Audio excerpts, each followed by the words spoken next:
Everyone has a bright light inside of them that deserves to be seen by the world.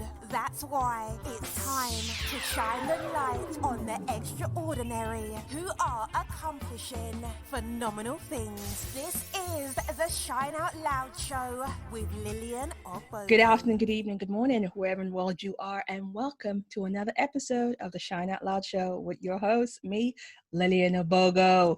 So today I have the Starseed Alkhemist. I'm talking about a woman who is a powerful psychic, an empath, a healer, an intuitive, a guide.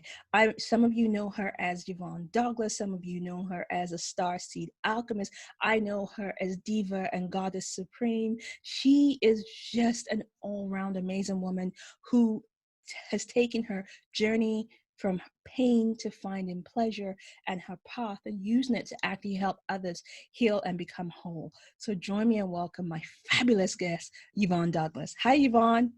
Hi, Lillian. Thank you so much. What a lovely introduction. Bless you. You're so welcome. But it's true, you are a goddess and a half. And we have been social stalking each other for like years now. We're not going to say how long, because children have been born in that time. Yes, indeed. It's been a long time, but it's so lovely to kind of really catch up with you. Yes. And reconnect. It's lovely. It is. And so you have taken a journey that has been very interesting, because you've gone from the banking industry, which is very straight-laced and corporate, and to being the Starseed Alchemist. So what was that journey from banking to Starseed Alchemist? How did that start? Gosh, okay, so for years and years I worked as you say in the banking and the corporate industries. My last sort of role was as an executive assistant for a well-known investment bank. And whilst I was there, I had a breakdown. And I was just struggling with life in my second marriage, and struggling with addiction problems. And my husband at the time was also struggling with addiction, and I had a breakdown. We broke up. There was problems in the marriage, and I ended up in rehab. And when I came out of rehab, that's when my life kind of really took on different meaning. In rehab, they took away my drug of choice. And my drug of choice, when I tell people this, they think, food. It was food. My drug of choice was food. And so they took from me sugar products and white flour products. And that was it. Okay, let's put this in context. You were in rehab for food addiction. Yeah. All right, you have to talk me through this. How does one go into rehab for food addiction? Okay, do you know what? So initially, I was seeing a private doctor, right? And she referred me because I kept suffering from depression, and at that time I had a breakdown and depression came up again. And she said, we need to get to the core as to why you always get depressed, because I've suffered with depression from a very young age. And that was the first time any doctor has ever said that to me. We want to get to the core reason. So she then sent me to see a psychiatrist. Right. And he asked me loads of questions, and he said, I'm going to refer you to a therapist. Right. And the therapist that he referred me to was an addiction therapist. Okay. And then I saw him a couple of times, and then he said, I think you need to go to rehab. I said, what for? I said, I'm not a drug addict. He said, no, but for food addiction. And I was a little bit like, And then I thought, okay. I said, do you really think I need to go to rehab? He says, I wouldn't suggest it otherwise. So I trusted him, and I went, and I was in the treatment amongst other addicts of all sorts. And I was thinking, I'm not like them. I didn't take drugs. And I was even in denial about alcohol, actually. But it turned out that I was slowly becoming an alcoholic, because I used to binge drink terribly. And on that addiction program, I realized that, yes, I was an addict of sorts it just depends on your drug of choice, and mine happened to be food. And I do think that food was mine because it wasn't frowned upon so much. It wasn't, you know, and anyway, it was unconsciously, it unconsciously happened to me because of all the things that happened in my childhood. And so, yeah, I was in there, and after about 3 days of plated meals that they specifically made for me, I started to feel, my emotions started to rise. I started to have recovered memory. I went back into trauma, and I just couldn't stop crying, and so much stuff came out. But I was in a space where I was held safely, and they helped me get through a lot of my traumas. And it was a continuous journey after that. But the bulk of a lot of the work was done there. It just like it unlocked. It unlocks that space, and like you said, you were in the right space for that to be unlocked, and you were with people that could hold you. Yeah. And I think that's very important, that especially for Black women, who we are most of the time, we are the ones doing the holding. Yeah. So for you to be held and be in a space where you could be held, I think that is crucial. Definitely. And that really did turn my life around, because before that I did have counselling. I had 7 years of psychodynamic counselling, and that helped a great deal with having looking back at my past and looking back at relationships and things. But because I was still relying on food, I didn't get to the core of of a lot of the issues. So going to rehab definitely just turned things around for me. And after that, I left my job. I left my job, and then I started this journey. Okay, so I like the fact that you call it a journey, because, you know, one day you have a day job, you work in banking, and we've done our day job stints, and where you have to be a certain way. When did you realize that you had psychic abilities? Well, when did I realize? That happened in around 2000, late 2011, I think, and 2012. I had met a couple of people in around 2011, I think it was 2012, and I had a readings done, and I had some healings done, and people were telling me that I have the gift, but I ignore it. And one of them actually said to me, and you block it with food. And that was like very interesting. That was interesting. Yeah. Very interesting. So, and I just kind of ignored that as well, and just carried on. And then late 2012, I was in a relationship that wasn't working, and I decided to, well, with some help of a psychic who said to me, you know, you are very intuitive, but you ignore it. Because I was having dreams and visions that my partner was cheating on me, and I just kind of, I questioned him, and he was just saying, oh, you're just feeling insecure because blah blah blah, that's not happening and whatnot. And I just kind of carried on. But it got to a point where I started to really sense things, and I just thought, this doesn't feel right. This no. And when I heard this psychic tell me that, I just thought, you know what, right, I'm going to start believing in my intuition now. And I got rid of the partner, and then all of a sudden, I just had this insatiable appetite for all things spiritual. I was reading books, I was doing courses, I was practicing, and I got angel cards, oracle cards, and it all just started to come through, and I started astral traveling and having all these spiritual phenomena, and it's just floodgates opened. Yeah. You know, they say once you go angel cards, it's the gateway. It opens the doors to all different manners of things. Yes, and it did. It really did. And so I've just continued on this journey, and it's just expansion beyond expansion and ascension. And you know, the journey has been so phenomenal that I've actually written about that in my. So I've written a few books, as you know, but this next book, which I'm launching next month, is my journey from Christianity to spirituality. And and in it I just talk about all of this spiritual stuff. And we're going to talk about that journey of Christianity to spirituality. Okay. We're gonna I'm jump jumping into ahead. that. Sorry. No. It's absolutely fine, because before we get down that road, because there's a lot of things here that we can touch on. Because first of all, I can imagine 2012, you're going to some of these workshops, because I've been to some of these workshops. I've done certain classes. I go to certain places, and then you feel like the only Black girl in the village, and you're like, yeah. And that has been the case in some of my situations. I mean, when I did my shamanic training, I was the only Black girl there. But it was actually a nice experience, because the women there, because I think they're so heart-centered and heart-led, I didn't have a sense of feeling less than or anything like that. But apart from that, I mean, I have done a lot of ancestral healing anyway, so I don't feel less than.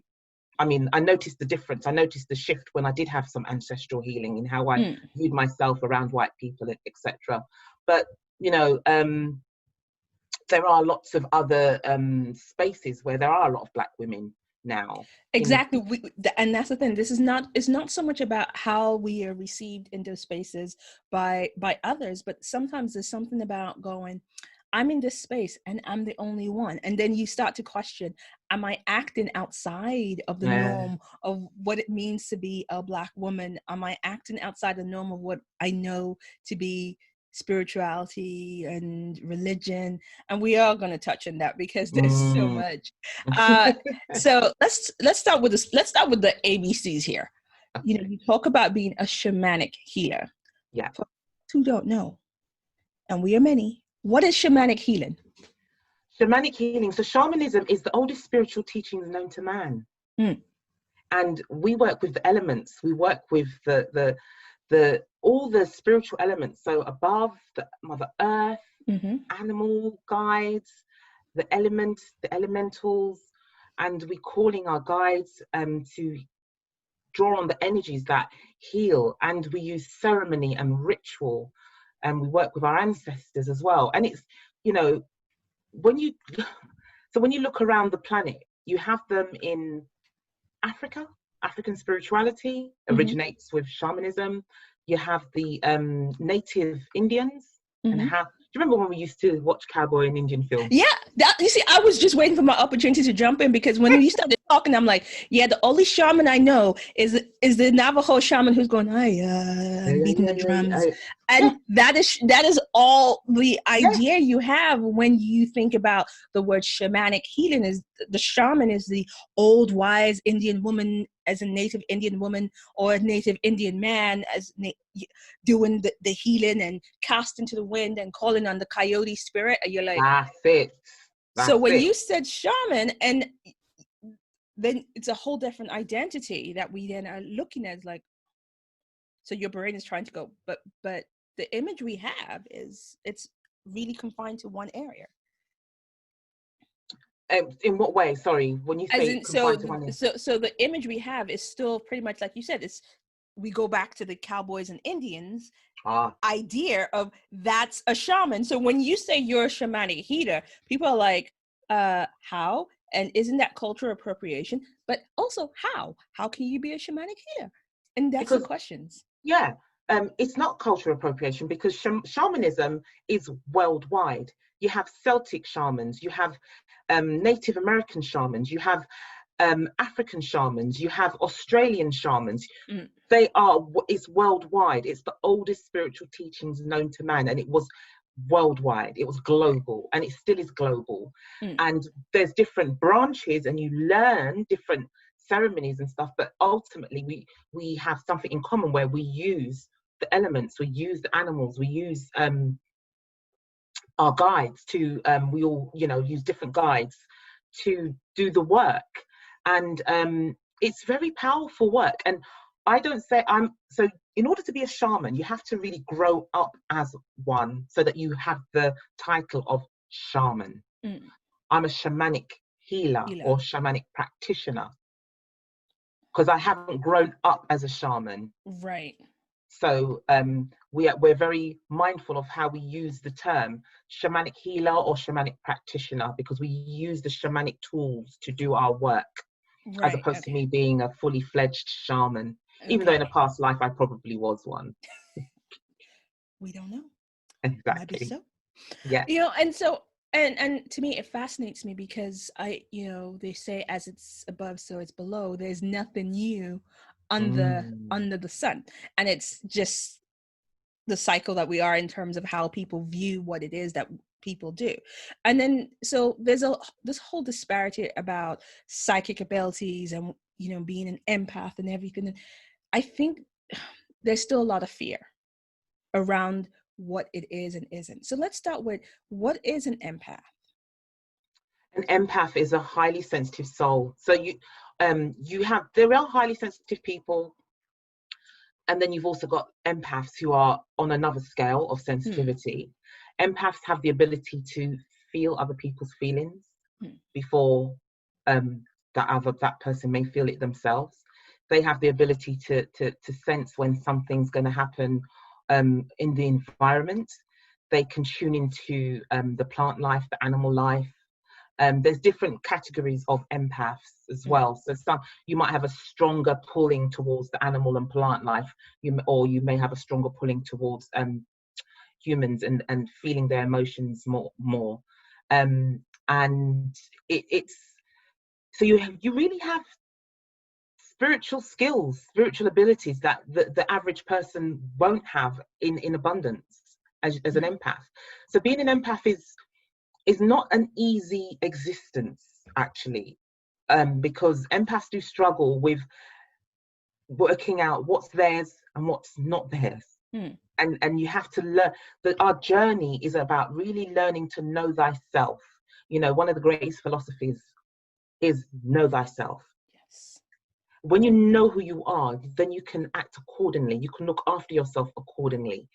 And a lot of empaths are so warm, they are so giving, and to the point where they give to others before they give to themselves. And that's part of the journey of learning and growing for empaths. And many empaths attract narcissists. Many empaths attract narcissists. They want to heal. They want to heal them. They want to heal. That's just their kind of role, is to heal. But before they can do that, we have to learn to heal ourselves and create the boundaries, have the self-love, and then you're in a better position to give from a place of being overfilled. Yes. And to heal. Yeah. I think that final message I don't think is just for empath. I think it's for everybody I know, especially women. And this is not just for women of color, women generally. We need to learn to fill our cups before we can pour into somebody else. I think absolutely. Yeah. There's a new phrase that I have is that your cup has to be overfilling before you can give to others. And when your cup is overfilled, it goes into the saucer, and then you become a sorceress, because from that saucer you're giving. Oh, mama likes. I like. Yes, man. I like that. You have to become a sorceress. I'm gonna have to borrow that one. Yeah. I'll give you props online. Don't worry. That's fine. I got that from Teresa Fowler, actually. Speaking of which, I saw your Goddess Roundtable. You keep jumping ahead, woman. Sorry. This is so cool because there's so much. I will have to honestly say, and I'll jump back, is I was watching it yesterday, and my heart was full for multiple reasons. It was a very valid discussion that you all were having, but the Goddess Roundtable was filled with women of color sharing their story and sharing their spiritual journey and sharing from this place of honesty. And it's like, to see it, as the youths were saying, I love to see it. I love to see it. Good. So we're talking about you being an empath, you being a psychic. And we know that we have been raised to be religious. And now I'm being very specific. Us as Black individuals, we were sold religion. Part and parcel. It came sold. And we are, it's church or it's the mosque, or, you know, it's very specific lines are drawn. Do you Mhm. still find that a majority of the Black community are still afraid of alternative healing practices? Yes, they are. There's a lot that are open to it, but there's still, because I'm surrounded by people that are of like-minded, but when I step out of that circle, I can see that there are so many other people that are still very dubious about this alternative way. Mm. They will look at this as juju or obia, and it's got a bad name. You're being very polite. Devil worship. Devil what? Listen, Lillian, my mum, God may she rest in eternal peace. I love my mum. She passed last year, but she stopped talking to me because she said I was a devil worshipper. Yeah. So it's very sad that people cannot open their minds, because they need to think about the fact there's so many things that they need to think about. What were we doing before we became Christians? Mm. How was Christianity put upon us? How did we become Christians? And think about all the little things that kind of goes back to our original roots. Things like, oh, my spirit didn't take to she, We say that all the time. Mm-hmm. And we have little rituals where we have a washout, and there's just so many little things that we do as in our culture that actually stems from our spirituality. And I've grown up around religion. And I tell people I'm a Roman Catholic, very bad Roman Catholic, but I'm a Roman Catholic nonetheless, in terms of I was born and raised in a Roman Catholic household. I had questions, and I still have questions about, religion. We won't do it now. And so for me, my own journey to spirituality wasn't a rejection of religion. It was a rejection of how it was utilized and the justification. And so when people start asking, you have to ask questions. And I remember asking questions in Sunday school when I was, when my parents moved us to Nigeria, and I'm literally told to sit down and be quiet. And I'm like, but why though? Why am I told to sit down? And so when my parents would say go to Sunday school, I used to go and hang outside of the Sunday school class, because I'm like, I'm not going to bother if I'm not going to be allowed to ask questions. But the thing for me was, when we don't question, when we don't ask, we forget that I still have conversations with individuals who are very much born again Christians who don't realize that Jesus lived and died as a Jew. I'm like, the man wasn't a Christian. He was Jewish. And you have these people wanting to take you on. I'm like, yeah, no, I'm not dealing with your stupidity. Not today. And so when we start looking at how religion goes and how can you help people bridge the gap between, is this devil worship, or is it okay to look at alternatives? It's really hard to bridge the gap, and that's why I hope my book will help. But I think it really boils down to having an open mind, to stop being so close-minded, and to open your hearts as well, actually, I think, because I do find that there's a lot of judgment, and there's a lot of fear. There is a lot of fear, and that's why it's good to have an open mind and ask intelligent questions, and don't be so dogmatic, because it's the dogma that gives religion a bad name. There are elements in religion that are really good, really helpful, really beneficial. If you take out the dogma out of Christianity and religion, you're left with a lot of spiritual teachings, of course, which is fine, absolutely fine.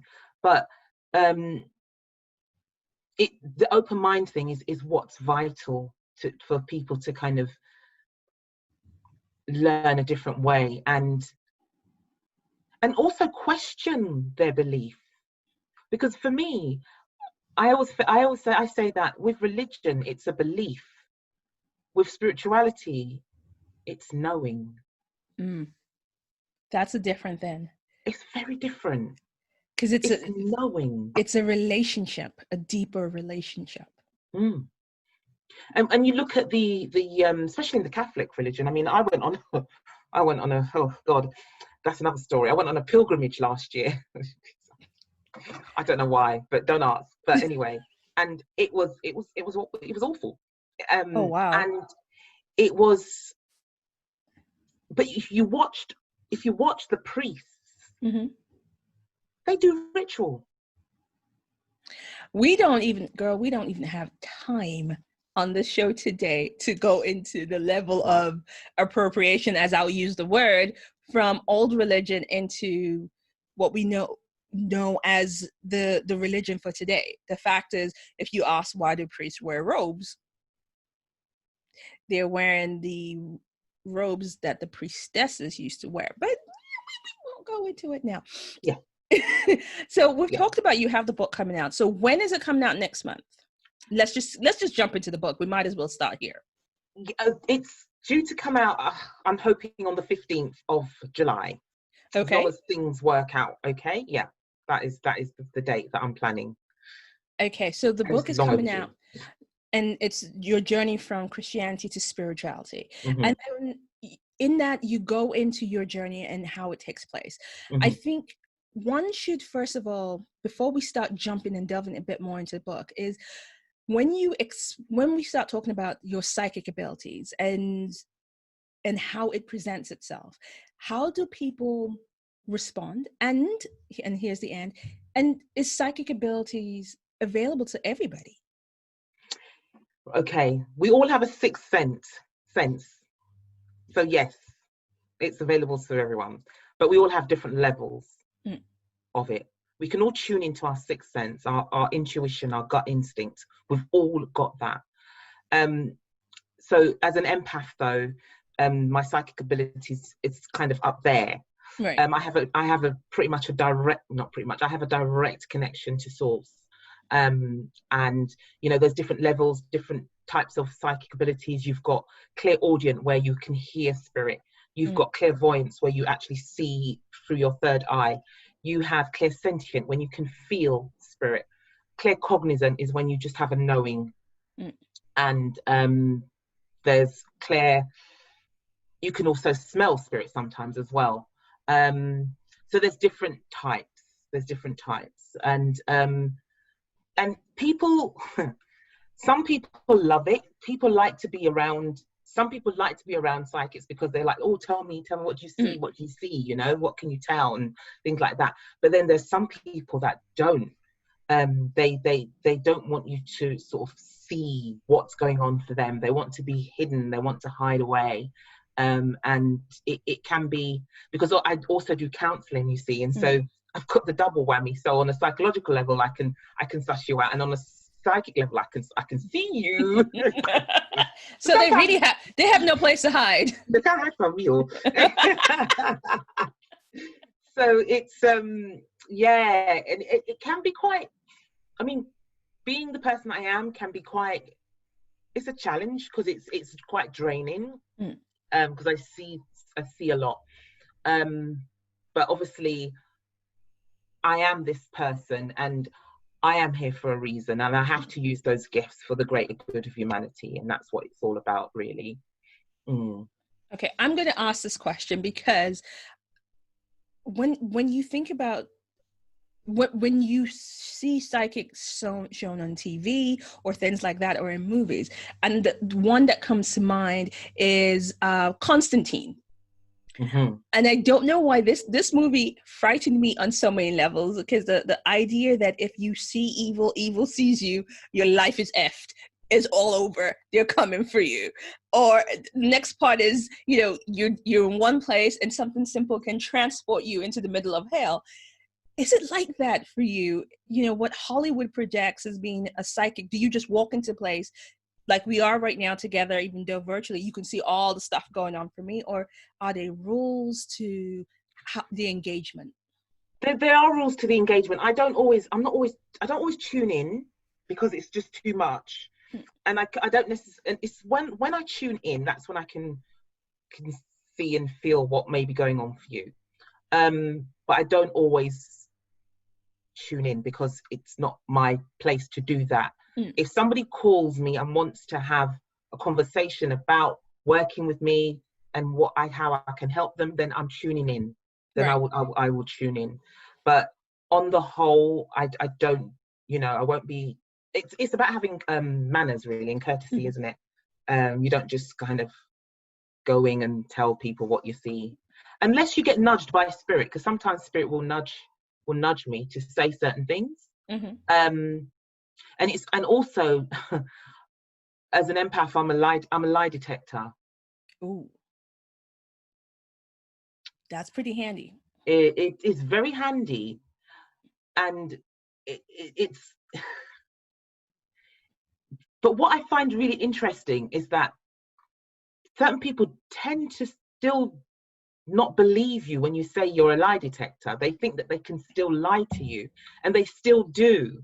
And they say, "Oh, you have to prove it. You have to." No, we don't have to prove nothing. my higher self has proven that you're lying, and you will face the consequences. And I may not call you out now, but I will eventually. Right. And it will be, relationship done. And I think that's been one of the biggest lessons that I've also had to learn for myself, in trusting that what I'm picking up is correct. Don't doubt it.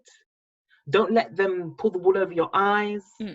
And I'm talking specifically around relationships, actually, like romantic relationships. That's where it's been really tried and tested. So, and it's taught me now that I will never ever doubt that those things again. Never. That's very powerful. That's very useful tool to know when you're being. It's very useful, and even when I work with, because sometimes some people may not even can access certain things for themselves, and I can kind of help them, and also another thing about who I am is that my energy just allows for people to really open up. Sometimes people come to me and they said, "I've never told anybody this before," and it just comes out of their mouth when they're in front of me. So it is. I'm a healer, and that's just it. My energy, everything is just about really helping people to heal. And we need the healing right now more than ever. More than ever. More than ever. So you're known as the Starseed Alchemist. And for anybody that understands alchemy, it's the art of transmuting lead to gold, or creating out of nothing. Literally, you create out of. So how do you alchemize your clients? So in a spiritual world, it's about using energy to transform their life. So we are energy. Everything is energy. As a human, we're quite dense. Energy forms or particles. But when we connecting with spirit, I call in the energetic powers of my spiritual team, and I have many in my team, and they work through me for the client's highest good, and we can clear out energy out of a person and bring in certain energies that they need.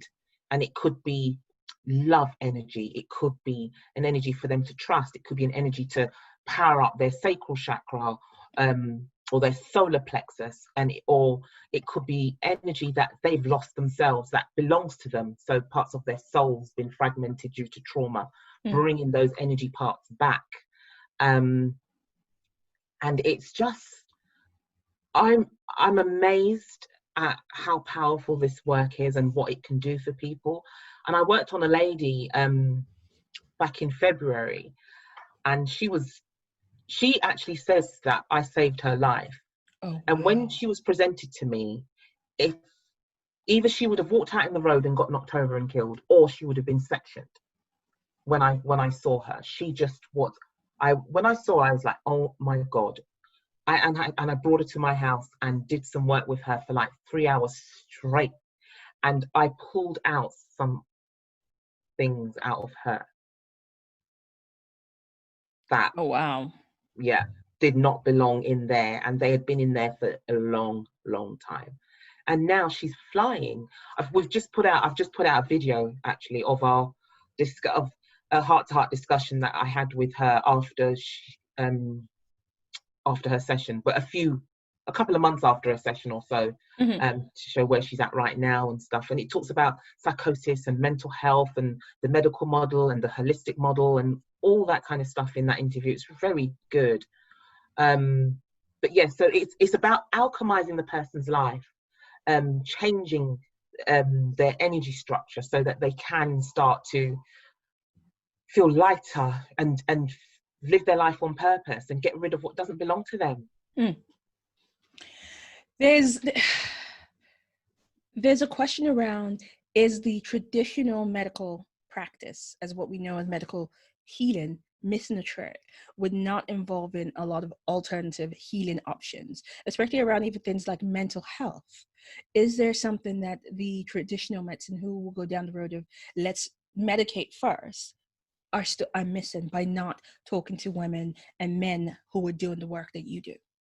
There's a lot missing. The medical model doesn't really work, in my opinion. It's in my humble opinion, it doesn't cure. It doesn't look for the real answers. It just tries to manage a situation with pills.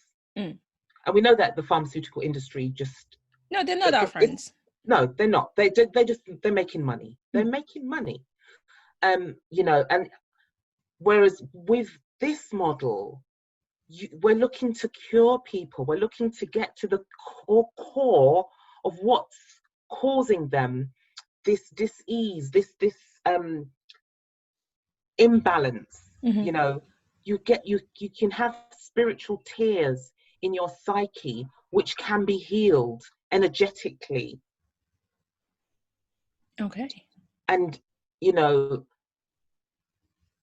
it's they know the thing is that they know that they want to keep their status quo, that they want to keep their money in flowing in the pharmaceutical industry, etc. So yeah. Okay. Well, you know what? We'll just get you back on the show at another point, and then we will have a deeper, more in-depth conversation. Because we have a lot to talk about. There's so much. What is the Goddess Roundtable? Because we've kind of touched on it earlier on, but I want us to come back to it. And what is the Goddess Roundtable? Okay, so you know what, Lillian, this is so deep because for a long time I've wanted to create a tribe, a women's sisterhood, because I really believe in the sisterhood. I don't believe that we are our sister's keeper. I believe that we are our sisters. We are all connected, unity consciousness. And I just wanted to build a sisterhood and build up my sisters. And during the pandemic, it just came to me as like a download. Just call on 6 women. I didn't even say 6. I just called on these women. It happened to be that we made up 7. And it's only afterwards we realized, 7. 7's a number of completion and this and that. And, bring together these women, create a round table, have discussions, live discussions that is going to help women of African heritage. Because there's loads out there where there's lots of white women doing that, and I just thought, let me bring in Black women together. And so we just came together, and within a week and a half of the initial sort of like download, we were recording our first live. And the live I caught yesterday, that was a big one. Yeah, the mother wound, we went straight in. I mean, the first one we talked about the importance of sisterhood, and the second one, so we do it every fortnight, we thought, let's talk about the mother wound, because it's very common and it's a very deep wound. We're actually going to do a part 2 mother wound for the next one, because we didn't cover enough in terms of the tips and the solutions of healing the mother wound. So that is my next question, is what is the mother wound? The mother wound is, it's a deep wound. It's a very deep wound that men and women can suffer from, whereby if you were raised by a mother who wasn't emotionally available to you, who didn't protect you, who didn't nurture you, who may have been narcissistic, who may have suffered with mental health problems, who may have had addiction problems, who may have given you up for adoption. All these scenarios cause the mother wound, where you had so many of your emotional, psychological needs not being met, which then would make you grow up in a maladaptive way and not have healthy relationship with yourself and others. So how do we start healing from that wound without feeling like we're betraying our mothers? How do we start healing from that wound without feeling like we're betraying our families? Yeah, and that's a big question, you know, because somebody actually said in the live on Sunday that, you know, she's scared that she may end up hating her mother. And some people, you know, when I have a lot of clients here, they don't want to talk about the neglect that they experience from their mothers, because they feel that they're doing their mother, they're being dishonorable, you know, because you only have one mother, all of that kind of stuff. However, we're not about blaming our mothers, but we have to acknowledge that our mothers did fail us in some way, shape or form. If we can't acknowledge that, we will never heal that wound. We always say that our mothers did the best they could with the tools that they had, but their tools were probably very rusty. And then we go on this journey of reparenting ourselves. Yes. Okay. So that those wounds can be healed. And, you know, so if anybody wants to know more about the mother wound stuff, because we really don't have time to go into it here, but to just check out the Goddesses of the Roundtable and sign up and listen to our recordings. It's, you know, we're going to take the Goddess Roundtable much further than what we're doing now. At the moment, it's just discussions, but we're going to be providing a lot more in the future. So it's, yeah. Okay. So energetically, how can we protect our boundaries as women, as empaths, as women living in this time? How can we protect our boundaries? So the first, I would say for women generally, protect your boundaries by loving yourself. And when I say loving yourself, you know, there's this self-love phenomena at the moment, yeah? It's quite trendy, but I don't want people to dilute it. I don't want people to trivialize it and think it's, oh, self-love. So it's vital. Self-love is deep. It really is. And if we really truly learn to love ourselves unconditionally, you then have empowered yourself to have healthier boundaries, whereby you will protect yourself. You will not attract the narcissists and the abusers and the people that will take the piss. That's one way of protecting yourself, is self-love. And energetically, in terms of being an empath and with the energies out there, I protect myself with loads of crystals. I'm always wearing crystals. I make crystals as well. And I also use lots of frankincense and sage and rosemary and heather and lavender and all that kind of stuff. Burn them a lot, Palo Santo. I burn those things, do ceremony, just to kind of protect my energy. Okay. So I am just looking at the different things, and we so don't have time, because I wanted to spend some time talking about intergenerational trauma, but we won't have time to go into it. But just for clarity, what is intergenerational trauma? So there's many terms for it, actually, you know, but yes, it's where the DNA picks up the trauma of your ancestral lineage. When you're born, you inherit 75% of your parents' stuff. That's 75%. Of your DNA. Automatically, yeah, you've got their stuff. And the rest, the 25% is yours. So it's not much. So throughout your life, you're learning how to deal with your stuff, but also deal with theirs and heal from theirs. You know, if you look at, for example, sexual abuse, you'll often find it runs in the family and it can go back generations. And even things, certain ailments, you know, they say it's hereditary, don't they? Like blood pressure and cancer and diabetes and things like that. They say it's hereditary. A lot of it is in the DNA, it's taught, but it can be healed.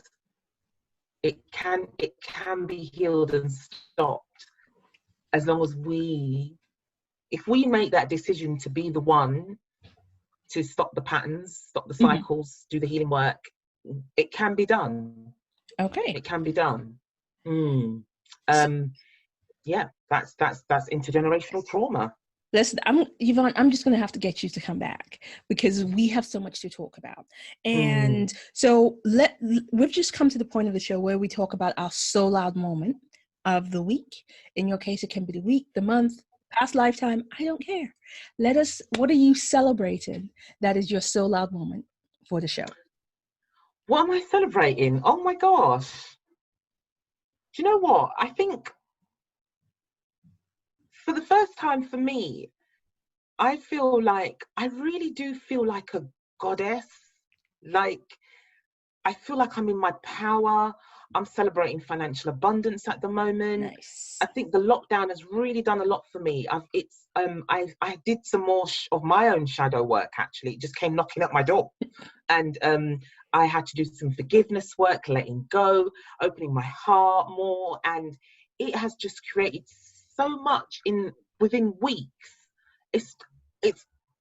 I'm like, wow, it just feels like my floodgates have opened up and I really truly feel like a powerful goddess. So that's what I'm celebrating, girl. I am loving that because when you own your power, when you step into your power, it's a beautiful thing. So I'm owning that for you, and that's a beautiful thing. So, thank you. You know, we've talked about self-care and self-love being vital. We've talked about energetically maintaining boundaries. So let me ask you, what are your self-care practices? Oh, the park, hugging trees, having spiritual baths, so lots of Epsom salts, Himalayan salts, essential oils, especially rose oil. I love my rose oil. Soaking in those baths regularly, getting myself a massage, going to bed early if I need to, you know, and listening to my body. For me, dancing, I love dance. Listen, before this interview, I had to cool myself down because I was dancing. I just came across a Tina Marie song on YouTube. Somebody had put up a post about certain singers, and the Tina Marie song was there on the YouTube link, and I just clicked on it, and I was like, "Oh my god, this tune!" And I was in there, dark girl. What tune? Share the tune. Oh, what's it called? The groove. Getting the groove or something. Your groove. It's a groove thing.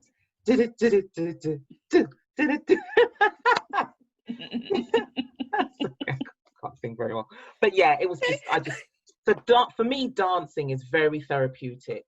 And I massage myself. I massage my breasts and my body, and you know, talk good to myself and look in the mirror at times and just say, "You're hot, Yvonne," and you know, really love myself, because if I can't do that for me, then you know, how can you do it for your clients? Yeah.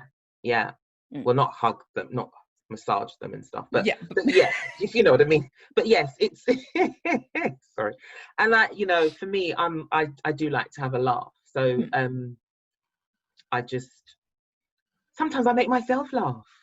No, listen, nothing wrong with that. I basically started to believe that there's a secret army of mosquitoes in my house who are coming for me because they're part of the mafia of mosquitoes and somehow offended the mafia godfather of mosquitoes, and that's why they're biting me. That's my story right now, and it's kept me laughing.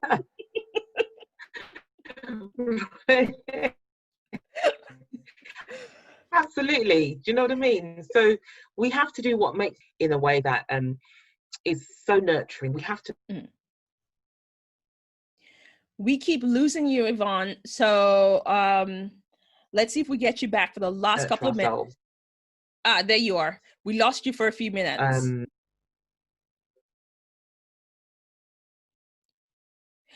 All right, guys. I think we've lost Yvonne for.